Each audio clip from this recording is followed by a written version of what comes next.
யாரோ ஒருவர் துண்டு பிரசுரத்தை விநியோகித்ததாகவும் அவர் மீது அந்த தாங்களுடைய வன்முறையை கையாளுகின்ற கஜேந்திரன் அணி எங்களுடைய பங்களிப்பு கிடையாது. நாங்கள் அந்த அளவான கீழ்த்தரமான வேலைகள் செய்ய வேண்டிய அவசியம் எங்களுக்கு கிடையாது. இதைவிட வேறு விதமாக எடுக்க முடியும் எங்களால். கடந்த காலங்கள் போன்று புலனாய்வு பிரிவினரால், இராணுவத்தினரால், போலீசாரால் இவர்களுடைய சித்து விளையாட்டுக்கள் அனைத்தும் நன்றாக தெரியும்.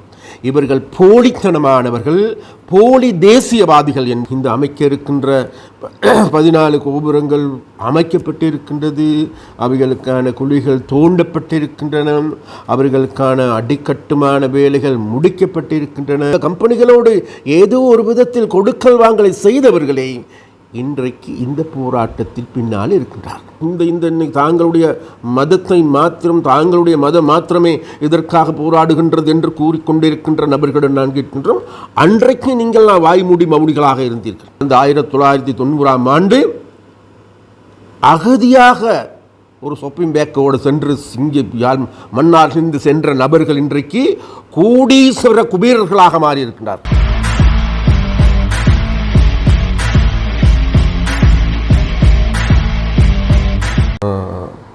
விசேடமாக இன்று இந்த சமூக வலைத்தளங்களில் உள்ளிட்ட தேசிய ரீதியிலான ஊடகங்களின் வெளியாகி வருகின்ற கருத்துக்களில் முக்கியமான கருத்தாக இருப்பது, எங்களுக்கு தெரியும் கடந்த ஒரு வாரமாக திலீபன் தொடர்பான அனுஷ்டிப்பு இடம்பெற்றது.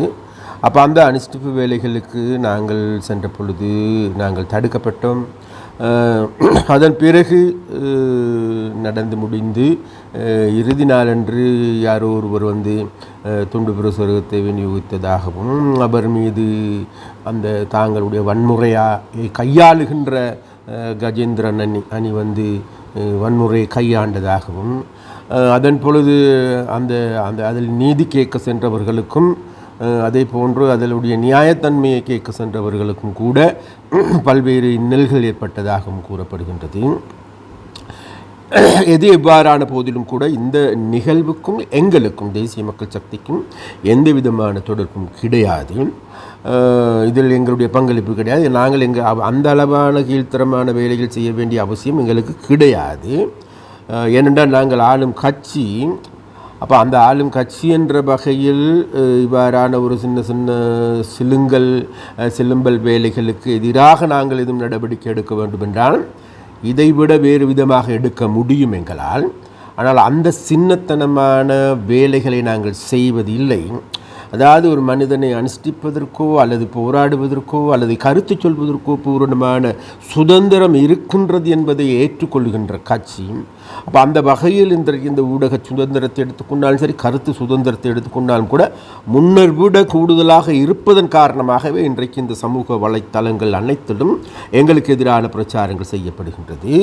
இந்த நாட்டில் போராடுவதற்கான உரிமை இருப்பதன் காரணமாகவே, அதே போன்று ஏனைய கடந்த காலங்கள் போன்று புலனாய்வு பிரிவினரால், இராணுவத்தினரால், போலீசாரால் எந்த விதமான இடையூறு இல்லாததன் காரணமாகவே இந்த வன்முறையை கையாளுகின்ற கஜேந்திரகுமார் அணி இன்றைக்கு எங்கள் மீது சேறுகளை வாரி வீசுகின்றார்கள், அல்லது எங்களுக்கு எதிரான வன்முறையை கையாளுகின்றவர்கள் போல காட்டுகின்றார்கள். அந்த வகையில் எங்களுக்கு தெரியும், அதாவது இந்த நபர்களுக்கு வேறு அரசியல் கிடையாது. அப்போ இவர்களுக்கு இருக்கின்ற அரசியல் தான் வேறு எதுவுமல்ல, எங்கள் மீது சேறு அள்ளி வீசுவதை தவிர வேறு எதுவும் கிடையாது. இங்கே இருக்கின்ற சகல விதமான அபிவிருத்தி திட்டங்களை எதிர்க்கின்றவர்களாக மாறியிருக்கின்றார்கள். இங்கே இருக்கின்ற மக்கள் கேட்கின்றார்கள், கடந்த 17 வருடங்களுக்கு பிறகு இன்றைக்காவது எங்களுடைய நிம்மதியாக வாழ விடுங்கள் என்று மக்கள் கேட்கின்றார்கள். எங்களுடைய பிரதேசத்தை முன்னேற்றுவதற்கான வேலைகளை செய்யுங்கள் என்று மக்கள் கேட்கின்றார்கள். எங்களுடைய பிள்ளைகளுக்கு போதுமான கல்வியை பெற்றுக் கொடுப்பதற்கான வேலைகளை செய்யுங்கள் என்று மக்கள் கேட்கின்றார்கள். எங்களுடைய பிரதேசத்தில் அபிவிருத்தி வேலைகள், உற்பத்திகள் அனைத்தையும் முன்னெடுங்கள் என்று எங்கள் மக்கள் கேட்கின்றார்கள். எங்களுடைய இளைஞர் யுவதிகளுக்கு நல்ல வேலை வாய்ப்புகளை தாருங்கள் என்று மக்கள் கேட்கின்றார்கள். அவ்வாறு கேட்கின்ற பொழுது அவை எல்லாவற்றையும் எதிர்க்கின்ற இந்த வன்முறை ரீதியான கருத்துக்களை மாத்திரம் கூறுவதற்கு தெரிஞ்ச இந்த கஜேந்திரன் அணி இன்றைக்கு, பொன்னம்பலம் அணி இன்றைக்கு எங்கள் மீதான செயல்களை அள்ளி வீசி கொண்டிருக்கின்றார்கள். ஆனால் இலங்கையில் இருக்கின்ற மக்களுக்கு என்றாலும் சரி, யாழ்ப்பாணத்தில் இருக்கின்ற மக்களுக்கு என்றாலும் சரி, இவர்களுடைய சித்து விளையாட்டுக்கள் அனைத்தும் நன்றாக தெரியும். இவர்கள் போலித்தனமானவர்கள், போலி தேசியவாதிகள் என்பது மக்களுக்கு நன்றாக தெரியும். ஏனென்றால் இவர்களுடைய போலி நாடகம் வெளிநாட்டில் இருந்து வருகின்ற பணங்கள் மூலமாக இடம்பெறுகின்றனவே தவிர தாங்களுடைய உழைப்பால், தாங்களுடைய அர்ப்பணிப்பால், தாங்களுடைய தியாகத்தால் அல்ல என்பது மக்களுக்கு தெரியும். அதனால் நாங்கள் அவற்றை அலட்டிக் கொள்வதில்லை என்று இந்த இடத்தில் நாங்கள் கூறுவோம். இன்றைக்கு எங்களுக்கு எல்லோருக்கும் தெரியும், இன்னொரு பிரச்சனையாக இன்றைக்கு உருவெடுத்திருப்பது மன்னார் காற்றாலை மின் நிலையம் அமைப்பது தொடர்பிலான பிரச்சனை. அப்போ அது தொடர்பாக அண்மை நான்கு நேற்று முதல் நாள் நேற்று இரவு என்று நினைக்கின்ற நேற்று அதிகாலையில் மன்னாருக்கு அந்த காற்றலை யந்திரங்களை கொண்டு வர உபகரணங்களை கொண்டு வந்த பொழுது அங்கு இருக்கின்ற மக்கள் போராடியதாகவோ அந்த போராட்டக்காரர்கள் மீது போலீசார் வன்முறையை ஏவிவிட்டு அல்லது அவர்களை அடித்து நொறுக்கியதாகவும் கூறப்படுகின்றது. அதாவது பெரிய அடக்குமுறை கட்டுப்படுத்தி விடப்பட்டதாக இன்றைக்கு கூறப்படுகின்றது. நாங்கள் ஒரு விடயத்தை சொல்லுகின்றோம். விசேஷமாக இன்றைக்கு எங்களுக்கு எல்லோருக்குமே தெரியும், இந்த பிரச்சனை என்பது எங்களுடைய ஜனாதிபதி, எங்களுடைய அமைச்சர், அதுக்குரிய அமைச்சர் அனைவரோடும் பேசப்பட்டது, கலந்துரையாடப்பட்டது. கலந்துரையாடப்படுகின்ற பொழுது எடுக்கப்பட்ட முடிவுகள் இருக்கின்றது. அந்த முடிவுகளின் படி நாங்கள் பார்க்கின்ற பொழுது இப்பொழுது இந்த இந்த இந்த அமைக்க இருக்கின்ற 14 கோபுரங்கள் அமைக்கப்பட்டிருக்கின்றது. அவைகளுக்கான குழிகள் தோண்டப்பட்டிருக்கின்றன. அவர்களுக்கான அடிக்கட்டுமான வேலைகள் முடிக்கப்பட்டிருக்கின்றன. அதற்கு பல்லாயிரம் கோடிக்கணக்கான ரூபாய் செலவழிக்கப்பட்டிருக்கின்றது. அது மாத்திரமல்ல, அவைகளை இன்றைக்கு நிர்மாணிப்பு பணிகள் மாத்திரமே மிச்சம் இருக்கின்றது. அப்போ அந்த பணிகளை செய்து முடிப்பதற்கான சந்தர்ப்பத்தை கொடுங்கள் என்று நாங்கள் மக்களிடம் கேட்கின்றோம். அப்போ அவ்வாறு கேட்கின்ற பொழுது எங்களுக்கு எல்லோருக்குமே தெரியுது, இன்றைக்கு இதனுடைய பூதகரமான ஒரு போராட்டமாக வெடித்து கிளம்புவதற்கான ஒரு சூழலை ஏற்படுத்தி வருகின்றார். அந்த ஏற்படுத்துகின்ற நபர்கள் யார் என்று தேடி பார்க்கின்ற பொழுது வேறு யாரும் கிடையாது. முன்னர் அந்த மாவட்டத்தில், மன்னார் மாவட்டத்தின் இந்த காற்றாலை மின் நிலையங்கள் கோபுரங்கள் அமைத்து அந்த கோபுரங்களை சென்று திறந்து வைத்தவர்கள், அப்போ அதற்கு பின்னால் நின்று வக்களத்து வாங்கியவர்கள், அங்கிருக்கின்ற மக்களிடம் காணிகளை வாங்கி கொடுத்தவர்கள், அங்கே இருக்கின்ற அப்போ அந்த அந்த அந்த கம்பெனிகளோடு ஏதோ ஒரு விதத்தில் கொடுக்கல் வாங்கலை செய்தவர்களே இன்றைக்கு இந்த போராட்டத்தில் பின்னால் இருக்கின்றார்கள். இது நான் சொல்லவில்லை, இன்றைக்கி சமூக வலைத்தளங்கள் இன்றைக்கு நேரடியாக அம்பலமாக்கி கொண்டிருக்கின்றது. அதாவது இந்த போராட்டம் என்பது யாருக்காக, எதற்காக? மன்னாரை மீட்பதற்காக. மன்னாரை மீட்பதில் எங்களை விட அக்கறை கொள்வதற்கு வேறு யாரும் கிடையாது. ஏனென்றால் எங்களுக்கு நன்றாக தெரியும், அதாவது மன்னாருக்கு அதிகளவான பாதிப்பு ஏற்படுத்துவது வேறு எதுவுமல்ல, கனியமல் அகழ்வின் மூலமாக ஏற்பட போகின்ற ஆபத்து. அப்போ அந்த ஆபத்தை நாங்கள் தடுத்து நிறுத்தியிருக்கின்றோம். ஆனால் இன்றைக்கு எங்களுக்கு காற்றாலை மின் நிலையம் அமைக்கின்ற பணி என்பது இது இப்பொழுதும் கூட செய்து முடித்திருக்கின்ற வேலை. அதனால் நாங்கள் மக்களிடம் கேட்கின்றோம், வேறு எதுவுமல்ல.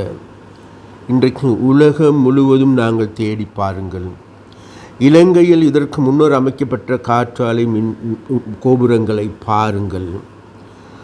அவர்கள் அந்தந்த பிரதேசங்களை சென்று பாருங்கள். அந்த பிரதேசத்தில் இருக்கின்ற கடற்கரையை சென்று பாருங்கள். அங்கே மீன்கள் வரவில்லையா, உயிரினங்கள் வரவில்லையா, பறவைகள் வரவில்லையா, அல்லது இயற்கைக்கு எந்த விதமான மாசு ஏற்பட்டிருக்கின்றதா என்பதை தேடிப்பார்கள். அபாரான மாசு ஏற்பட்டிருக்குமாக இருந்தால், அபாரான தாக்கங்கள் ஏற்பட்டிருக்குமாக இருந்தால், அது விஞ்ஞான ரீதியாகவும் தர்க்க ரீதியாகவும் நிரூபிக்கப்படுமானால் நிச்சயமாக நாங்களும் கூட உங்களோடு சேர்ந்து போராடுவதற்கு தயார். அதே போல எங்களுக்கு எல்லோருக்குமே தெரியும், இதற்கு முன்னர் இன்னொரு கம்பெனி, வெளிநாட்டு கம்பெனி உண்டு, அவர்கள் இந்த வேலையை செய்வதற்கு தயாராகினார். அப்பொழுது இன்னைக்கு எதிர்ப்பு தெரிவிக்கின்ற இந்த தாங்களுடைய மதத்தை மாத்திரம், தாங்களுடைய மதம் மாத்திரமே இதற்காக போராடுகின்றது என்று கூறிக்கொண்டிருக்கின்ற நபர்களிடம் நான் கேட்கின்றோம், அன்றைக்கு நீங்கள் வாய்மூடி மௌனிகளாக இருந்தீர்கள். ஆரம்ப கட்டத்தில் இவைகள் வந்து குழிகளை தோண்டுகின்ற பொழுது, அமைக்கின்ற பொழுது, அதற்கான அதாவது பவுண்டேஷன் போடுகின்ற பொழுது வாய்மூடி மௌனிகளாக இருந்தீர்கள். அவ்வாறு மௌனிகளாக இருந்த நபர்கள் இன்றைக்கு ஏன் இந்த அவசரம் என்று எங்களுக்கு தெரிகின்றது. வேறு எதுமல்ல, உங்களுக்கு பின்னால், இவர்களுக்கு பின்னால் ஒரு அரசியல் காய் நகர்த்தப்படுகின்றது. அந்த நகர்த்தப்படுகின்ற காயானது வேறு எதுமல்ல, எங்களுடைய அரசாங்கத்திற்கு எதிராக எதிரான செயற்பாடுகளை முன்னெடுக்க வேண்டும் என்று கூறிக்கொண்டு இன்றைக்கு எங்களுக்கு எதிராக இருக்கின்ற அந்த பிரதேசத்தில் இருக்கின்ற கடந்த 1990ஆம் ஆண்டு அகதியாக ஒரு ஷாப்பிங் பேக்கோடு சென்று மன்னாரிலிருந்து சென்ற நபர்கள் இன்றைக்கு கோடீஸ்வர குபேரர்களாக மாறியிருக்கின்றார். அவர்களை பற்றி யாரும் பேச மாட்டார்கள் என்று அவர்களுடைய பணம் உங்களுக்கு வருகின்றது என்று தெரிகின்றது. அல்லது அங்கே இருக்கின்ற போதைப் பொருள் வியாபாரிகளுக்கு நீங்கள் பேசுகின்றீர்களா? இல்லை. அங்கே கசிப்பு கஞ்சா மூலமாக எங்களுடைய இளம்பரம்பரை அழிக்கப்படுகின்றதே, அதற்கு எதிராக பேசுகின்றீர்களா? நீங்கள் மத போதகர் என்றால் அல்லது மதத்தை நேசிப்பவர் என்றால், அந்த மதத்தின் அடிப்படையில் பார்க்கின்றவர்கள் என்றால், தன்னை நேசிப்பதை போல் பிறரை நேசி என்று கூறி கொடுக்கின்ற மதத்தின் போதனைகளை கூட புறந்தள்ளுகின்ற நபர்களாக மாறியிருக்கின்றீர்கள் நீங்கள். அந்த வகையில் நாங்கள் மிக தெளிவாக சொல்லுகின்றோம், மன்னார் வாழ்கின்ற மக்களிடம் நாங்கள் அன்பாக கேட்டுக்கொள்கின்றோம். இன்றைக்கு விரிக்கப்பட்டிருக்கின்ற இந்த பொறியில் சிக்க வேண்டாம். இந்த பொறி என்பது உங்களுக்கு மாத்திரமல்ல, உங்களுடைய பிள்ளைகளுக்கான பொறி, உங்களுடைய பிரதேசத்தை நாசமாக்குகின்ற பொறி, உங்களுடைய பிரதேசத்திற்கு எந்த ஒரு அபிவிருத்தி திட்டங்கள் வராது தடுப்பதற்கான பொறி. அதனால் மக்கள் கவனமாக இருங்கள் என்று நாங்கள் மன்னார் மாவட்ட மக்களிடம் நாங்கள் கேட்டுக்கொள்கிறோம். ஆனால் ஜனாதிபதி தேர்தல் பிரச்சாரத்துக்காக அனுரகுமார திசாநாயக்க இந்த திட்டங்களை தாங்கள் ஆட்சிக்கு வந்த பிறகு இது தொடர்பில் ஆராய வேண்டி வரும் அல்ல அதற்கு எதிராக கருத்து தெரிவித்திருந்தார். நாங்கள் ஆரம்ப கட்டத்தில் உங்களுக்கு எல்லோருக்குமே தெரியும், விஷேடமாக இன்றைக்கு இந்த மன்னார் மாவட்டத்தில் இருக்கின்ற பிரச்சனை எடுத்துக்கொண்டால், மன்னார் மாவட்டத்தை பற்றி அதாவது அது ஒரு அத்திப்பட்டி கிராமமாக மாறப்போகின்றது என்று முதலில் சொன்னவன் வேறு யாருமல்ல நான் தான். ஆனால் எங்களுக்கு எல்லோருக்குமே தெரியும், அவ்வாறான பாதிப்புகள் ஏற்படுமாக இருந்தால் அதை தடுக்க வேண்டும் என்பதில் மாற்று கருத்து கிடையாது. ஆனால் இன்றைக்கு எங்களுக்கு எல்லோருக்குமே தெரியும், மன்னார் தீவு என்பது, அப்போ அந்த மன்னார் தீவு என்பது கடல் மட்டத்தை விட உயரம் குறைவானது. ஒரு வெள்ளம் வருமாக இருந்தால் முழு மன்னார் நகரையே அல்லது மன்னார் பிரதேசமே நீரில் மூழ்கி விடுகின்றது என்று மக்களுடைய குற்றச்சாட்டு இருக்கிறது. அப்போ அந்த குற்றச்சாட்டில் வைக்கின்ற மக்களிடம் நாங்கள் கேட்பது தான் வேறு, அந்த பிரதேசத்திற்கான உரிய அபிவிருத்தி வேலைகளை, அந்த நீரை அகற்றுவதற்கான வேலைகளை எப்படி செய்வது, அதற்கான மாஸ்டர் பிளான் எதுவும் இருக்கின்றதா என்று தேடி பார்க்கின்ற பொழுது கிடையாது. அப்போ அந்த வகையில் எங்களுக்கு தெரியும், நாங்கள் கடந்த காலத்திலும் கூட மிக தெளிவாக குறிப்பிட்டிருந்தோம். அப்போ இவ்வாறான நாட்டுக்கும் மக்களுக்கும் பாதகமான செயற்பாடுகள் முன்னெடுக்கப்படுகின்ற பொழுது தடுக்கப்பட வேண்டும், அதில் எந்த மாற்று கருத்தும் கிடையாது. அப்போ அந்த செயற்பாடுகளையே, அந்த கருத்துக்களையே நாங்கள் தேர்தல் காலகட்டங்கள் போது குறிப்பிட்டமே தவிர, உண்மையிலேயே இன்றைக்கு நாங்கள் தேடி பார்க்கின்ற பொழுது தர்க்க ரீதியாகவும் சரி, விஞ்ஞான ரீதியாகவும் சரி, எந்த விதமான அடிப்படை இல்லாத விஷயங்கள் இருக்கின்றன. அப்போ அந்த விஷயங்களுக்கே நாங்கள் எதிர்ப்பு தெரிவிக்கின்றோமே தவிர வேறு எதுக்கும் அல்ல.